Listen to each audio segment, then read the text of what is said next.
Soy el doctor Fernando Torres y a continuación vamos a resolver algunas preguntas de residentado médico peruano, parte A, del año 2021. Pregunta número 7. ¿Cuál es el examen a solicitar en una paciente con sospecha de enfermedad de Kawasaki? ¿No? Bueno, vayamos en primer lugar con la definición. La enfermedad de Kawasaki, o también conocido como el síndrome linfomucocutáneo nodular. Lo vamos a colocar con el punteo. Linfomucocutáneo nodular, ¿correcto? Es una vasculitis de pequeños vasos. Entonces ya tenemos dos datos referenciales. Bueno, básicamente, ¿cómo lo diagnosticamos? El diagnóstico es clínico y cuenta con una serie de criterios. El que más resalta viene a ser tiene que haber una fiebre, paciente en edad pediátrica, en edad escolar, con una fiebre mayor o igual a 5 días, ¿no? Por eso lo vamos a colocar con color azul, mayor de 5 días de evolución, más una serie de criterios. Tienen que estar presentes 4 de los 5 criterios que vamos a mencionar a continuación. Y para ello vamos a colocar de la A a la E, ya que así va a ser mucho más fácil recordarlos. Bueno, en primer lugar debe haber una adenopatía cervical mayor a 1.5 centímetros, ¿correcto?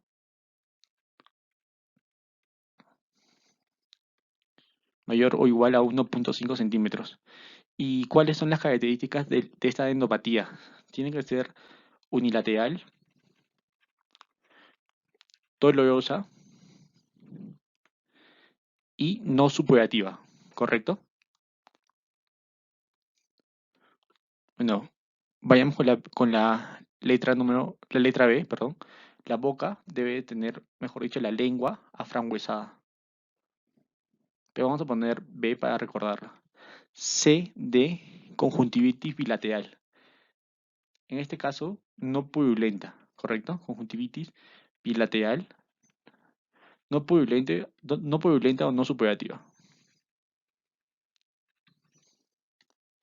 La D viene a ser de una descamación distal de las extremidades, ¿correcto? Descamación distal de extremidades. Y la E se caracteriza por presentar, como podemos observar en la imagen, un exantema tronco maculopapular eritematoso, ¿correcto? Tronco maculopapular eritematoso. Como podemos observar, esta es la B de la boca o la lengua afranguesada. Suele presentarse en pacientes de raza asiática o ascendencia asiática, mejor dicho. Se puede apreciar los exantemas, que son maculopapulares, troncomaculopapulares, la descamación a nivel distal, ¿correcto? Bueno, y la conjuntivitis, que suele ser bilateral y no supurativa o no purulenta. Como lo habíamos mencionado, tiene que haber fiebre mayor o igual a 5 días de evolución con 4 de los 5 siguientes criterios que han sido mencionados. Entonces la pregunta va o hace referencia al examen a solicitar en un paciente con sospecha de enfermedad de Kawasaki. A, perfil hepático. B, examen completo de orina. C, electrocardiograma. D, hemograma. O D, un ecocardiograma. Hay que tener en cuenta que estos pacientes suelen presentar ciertas complicaciones. Estos pacientes pueden presentar no solo una miocarditis, sino también arritmias, infarto agudo de miocardio, pero ¿cuál es la complicación más frecuente? Siempre hay que descartar aneurisma de arterias coronarias, ¿correcto? Que incluso en esta paciente también puede haber algún tipo de valvulopatía mitral. De ser el caso, la más frecuente es la insuficiencia mitral. Por eso es importante realizar, ni bien se tenga la sospecha clínica, un ecocardiograma, ¿no? Para descartar diversas alteraciones a nivel cardiovascular. Pero en este caso, sobre todo, las valvulopatías, como la insuficiencia mitral, o cuál es la complicación más frecuente, como las había mencionado, los aneurismas de arteria coronaria.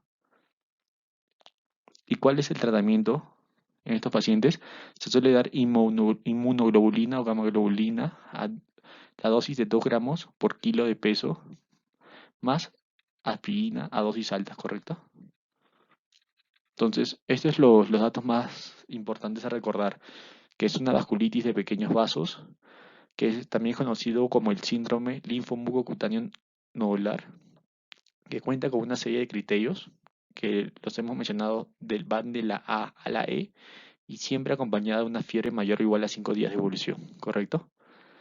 En estos pacientes no se altera las transaminasas, no se altera el perfil hepático, tampoco hay lección de tipo renal.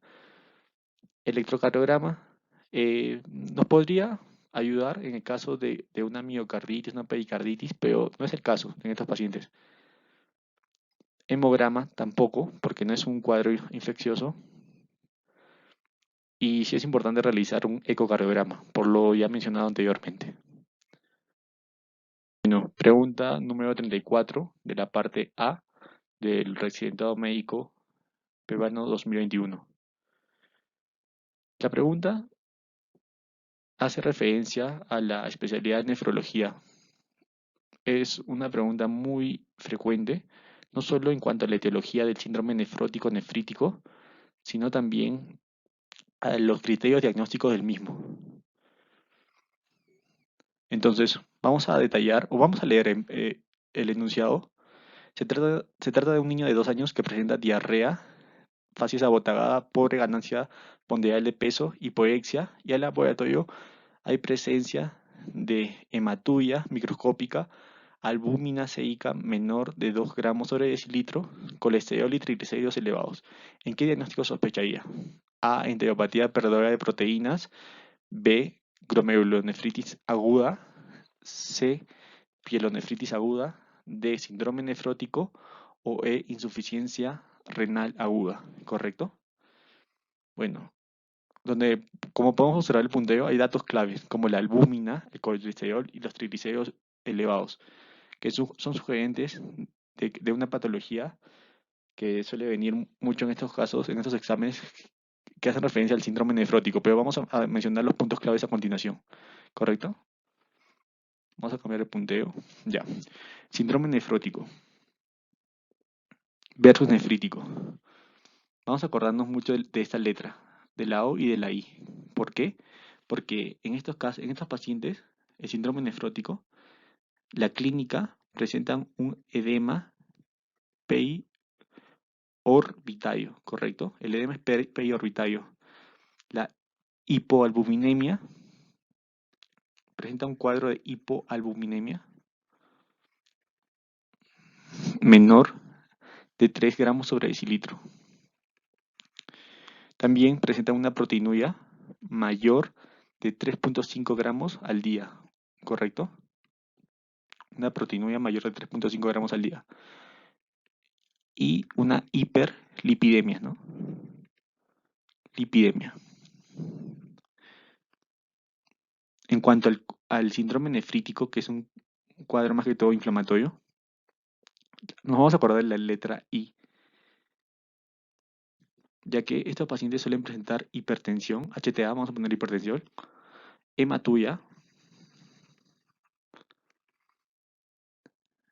presentan oligoanuria y azoemia, es decir, va a haber aumento de la urea, de la creatinina, y la proteinuria se encuentra en rangos no nefróticos, es decir, menor a 3.5 gramos al día, ¿correcto? Entonces, ya hemos mencionado sobre la clínica de estos, en este caso. El enunciado me hace referencia a una albúmina seica de 2 gramos sobre decilitro, colesterol y triglicéridos elevados. Me aventaría más un síndrome nefrótico, solo por la clínica. Pero es importante mencionar a continuación también la etiología, ¿correcto? Porque han preguntado. Entonces, en cuanto al síndrome nefrótico, Vamos a tener la enfermedad de cambios mínimos, como una de las patologías más frecuentes, sobre todo en niños. También la glomerulonefritis membranosa, glomerulonefritis membranosa. También la vasculitis. Y por último, la amiloidosis. Son causas de síndrome nefrótico. En cuanto al síndrome nefrítico, hay que descartar la glomerulonefritis post-estreptocóxica. Estrepto, ¿correcto?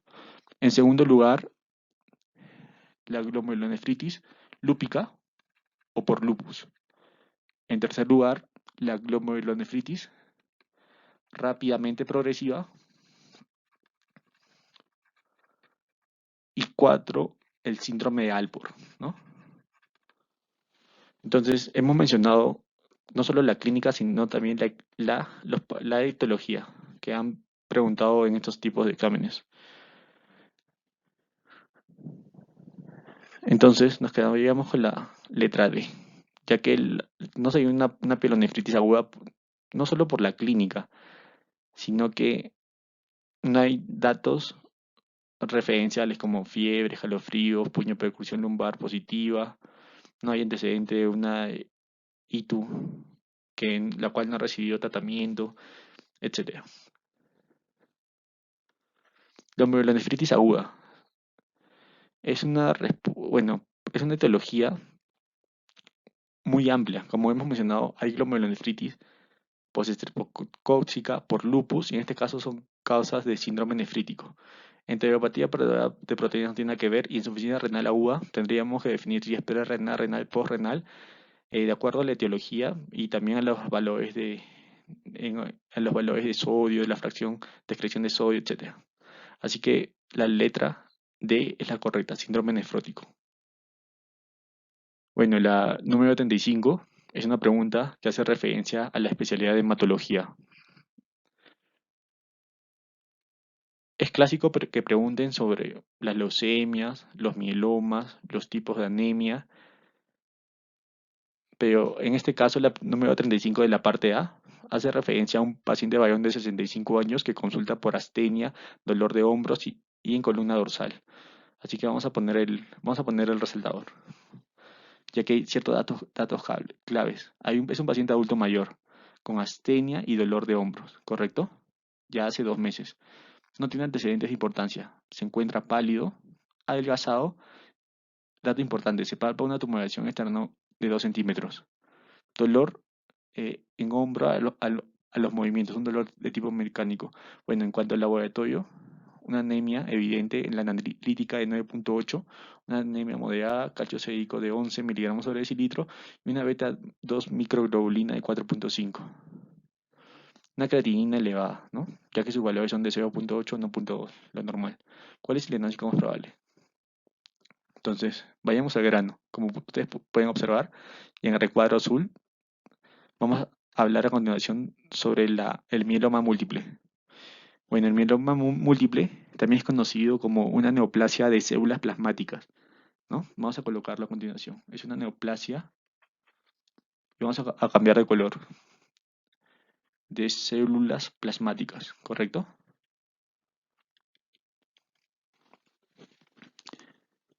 Ya que ocurre una sustitución de células tumorales y que generan destrucción ósea y formación de una proteína anormal que se llama la proteína F, ¿no?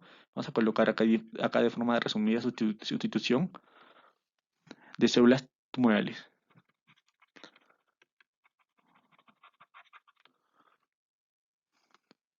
Genera obviamente destrucción ósea, por eso el dolor intenso, la hipercalcemia, destrucción ósea, el aumento de la actividad osteoclástica y formación de una proteína, que también han preguntado en los exámenes, que es la proteína, formación de proteína M, ¿correcto? Lo vamos a encerrar. Entonces, tenemos que conocer no solo qué es el mieloma múltiple, sino que también sus factores de riesgo. ¿Qué factores de riesgo presenta? Tiene que tratarse de un paciente anciano, en primer lugar, un paciente adulto mayor de 65 años, que haya recibido en algún momento de su vida también un factor de riesgo es la radiación ionizante, ¿correcto? O que haya tenido algún tipo de contacto con benceno. Bueno, en la clínica hay una mnemotecnia que ustedes ya la habrán escuchado, que es CRAP. ¿Qué quiere decir CRAP? Hace referencia a un calcio seico elevado, ¿correcto? Mayor a 11 miligramos sobre decilitro. Lo vamos a subrayar acá. Mayor de 11 miligramos sobre decilitro. La R hace referencia a una falla renal con un valor de creatinina mayor de 2 miligramos sobre decilitro. Lo vamos a cerrar en el enunciado, en el caso clínico. Y también en estos pacientes hay una proteinuria característica que también ha sido pregunta de examen, que es la proteinuria de Benz-Jones, ¿correcto? La A de anemia, ya que va a ser en la analítica una anemia menor de 12 miligramos sobre decilitro. En este caso, por ser varón, menor de 13, pero ya es un adulto mayor, así que 12 estaría bien. Ya tiene la clínica de palidez, anemia analítica, cansancio o astenia. Y B de bone de hueso, que básicamente hace referencia a lesiones, vamos a cambiar de punteo, osteolíticas. ¿En dónde? En cráneo, ¿correcto? En cráneo. Son característicos de estos pacientes. Entonces ya hemos definido, tenemos la definición del mieloma múltiple, los factores de riesgo, la clínica. Hay que recordar también de que existen unos criterios. Los más fáciles a recordar son los criterios de Kyle. Básicamente hacen referencia a la presencia del 10% de células plasmáticas en médula ósea. De células plasmáticas en médula ósea. El segundo criterio hace referencia a la demostración de plasmocitoma. Demostración de plasmocitoma. Y en tercer lugar, a un componente en suero, que viene a ser el componente M en suero. Vamos a poner entre paréntesis un IgG mayor de 3 gramos sobre decilitro o IgA mayor de 2 gramos sobre decilitro, ¿correcto? En el punto 3 vamos a tener tres criterios, subcriterios por así decirlo. Si no fuera el caso de que se presentara un componente M en suero, vamos a colocar las cadenas ligeras en orina, mayor a 1 gramo en 24 horas. Y en tercer lugar, las lesiones osteolíticas, ¿no? Bueno, para que tengamos una alta sospecha de mieloma múltiple, los criterios de Kyle dicen lo siguiente, que el criterio 1 debe estar presente o el 2, es decir, vamos a colocar acá 1, que hace referencia al primer criterio, o segundo criterio presente, ¿correcto? Acá es O, uno de los dos tiene que estar presente, ¿correcto? Y a su vez, más uno, al menos uno de los criterios mencionados en el punto 3, uno de los criterios del punto, vamos a cambiar de color, del punto 3. Esos son los criterios de Kyle. Entonces, hemos mencionado los puntos claves, ¿no? Y la beta 2 microglobulina básicamente es un marcador pronóstico, ¿no? Ahorita no tiene mucha relevancia en este caso clínico, ya que, como hemos podido mencionar, lo sacamos tan solo con la clínica característica del paciente, ¿no?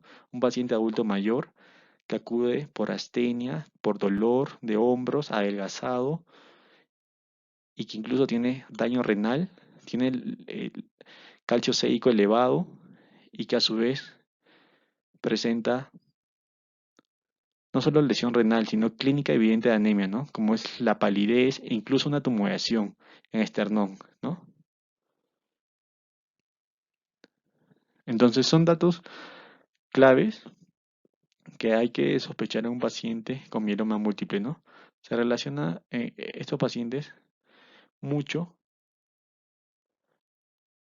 o hacen en algunos casos cierta discrepancia en pacientes con leucemia mieloide crónica, ¿no? O sea, la pregunta del examen, si te viene un paciente adulto mayor con astenia, palidez, hay que pensar o en mieloma múltiple o leucemia mieloide crónica, ¿correcto? Vamos a desarrollar más adelante una pregunta de leucemia mieloide crónica para dejar los puntos bien claros. Así que en este caso, la respuesta es el mieloma múltiple, la letra C. Bueno, y la pregunta 41 es una pregunta de cardio, ¿correcto? Entonces vamos a colocar el resaltador.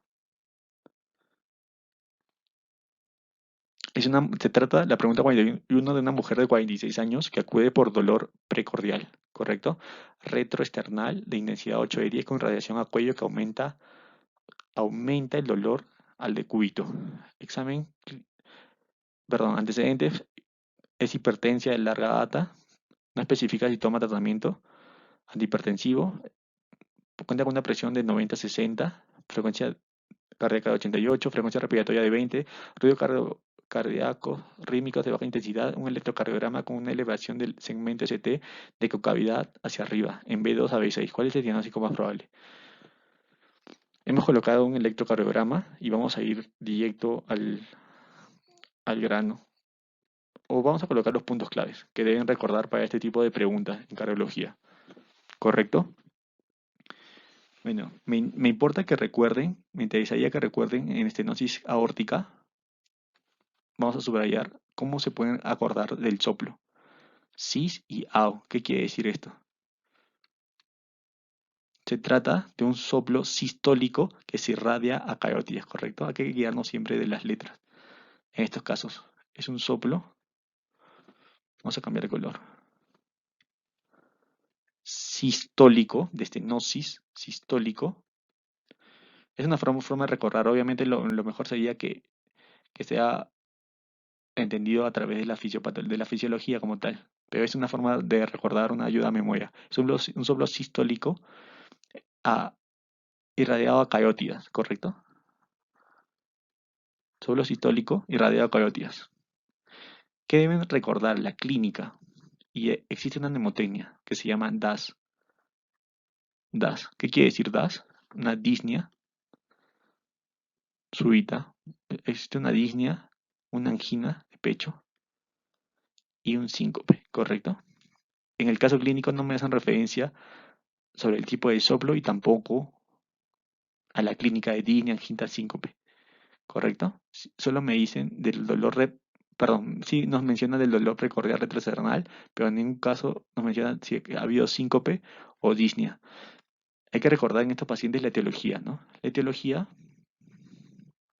si se tratara de un adulto mayor, sería de una valvulopatía degenerativa.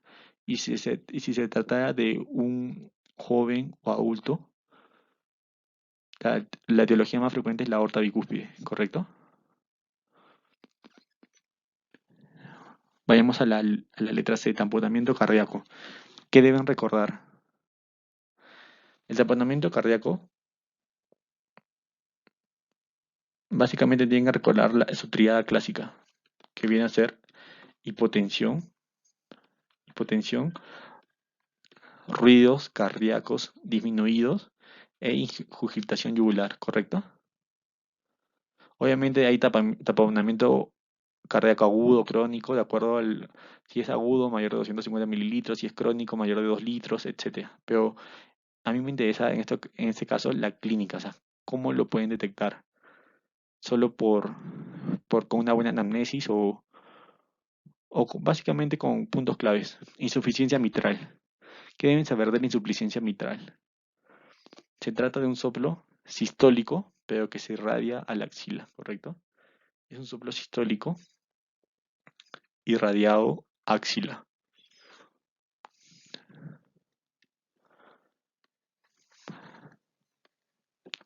Bueno, y el infarto agudo de miocardio obviamente es un paciente que tiene factores de riesgo, ya sea hipertenso, diabético, dilipidémico, fumador, que presenta un dolor precordial, opresivo, retroesternal que se irradia a cuello, brazo izquierdo, mandíbula, pero ¿cuál es su factor diferencial en este caso clínico?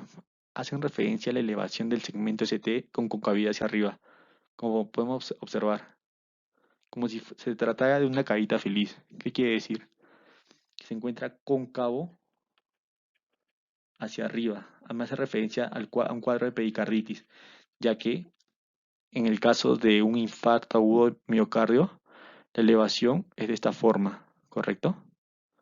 Cóncavo hacia abajo, cóncavo hacia abajo en un infarto agudo de miocardio, ¿correcto?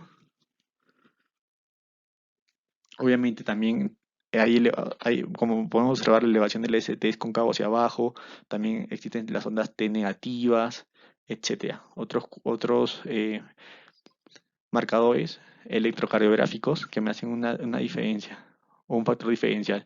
Pero en lo que respecta a la pericarditis aguda, es importante mencionar que es un dolor torácico que aumenta el decúbito, ¿correcto? Como lo menciona en el caso clínico, aumenta el decúbito.